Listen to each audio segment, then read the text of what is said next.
Welcome back to The Quiet Lesson. The corporate world is an environment where power structures operate with both subtle precision and brutal reality.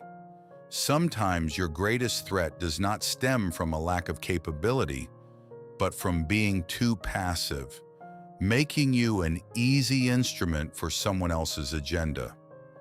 Without sharp awareness, you can easily become the designated scapegoat for a superior's mistakes or find yourself drained under the guise of flattering titles.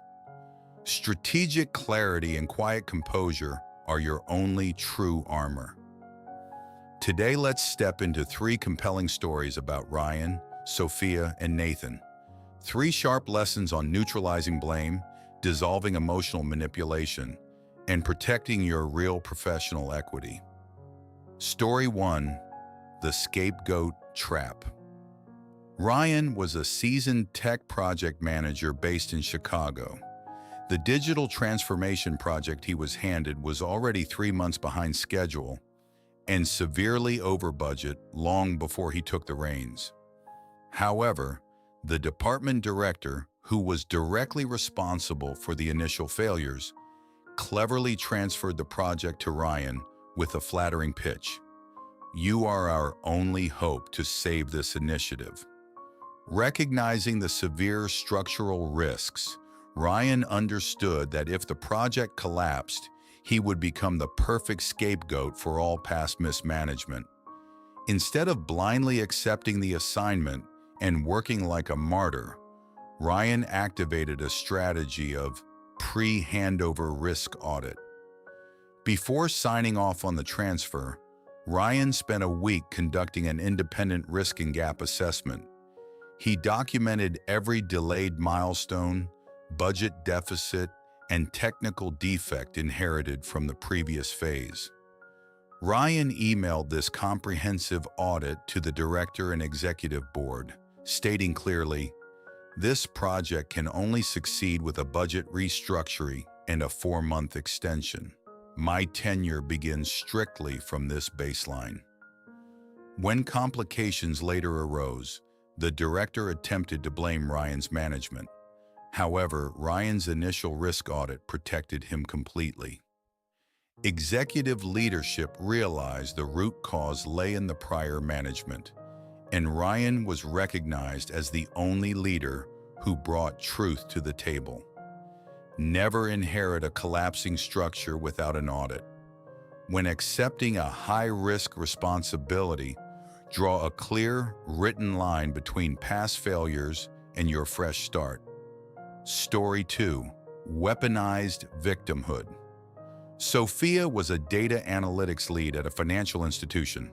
On her team was Evelyn, a team member who routinely missed deadlines and produced error-prone work. Whenever Sophia provided constructive feedback or requested revisions, Evelyn immediately resorted to weaponized victimhood. She would cry in office spaces, lament personal hardships, or accuse Sophia of being overly harsh and lacking empathy. Through this tactic, Evelyn maneuvered colleagues into viewing Sophia as a cold manager, while forcing Sophia to absorb Evelyn's workload just to avoid public drama. Anger or compromise would both feed directly into Evelyn's emotional trap. Sophia chose a strategy of decoupling emotion from baseline metrics. In their subsequent interactions, Sophia transitioned all task assignments and communication strictly to the company's project management system, complete with crystal clear output metrics. When Evelyn began crying during a one-on-one meeting, Sophia remained entirely calm, handed her a tissue, and said evenly, "I empathize with your personal circumstances. However, department standards require 100% accuracy on deliverables. Tell me what tools or support you need to meet this standard." Sophia refused to debate emotion.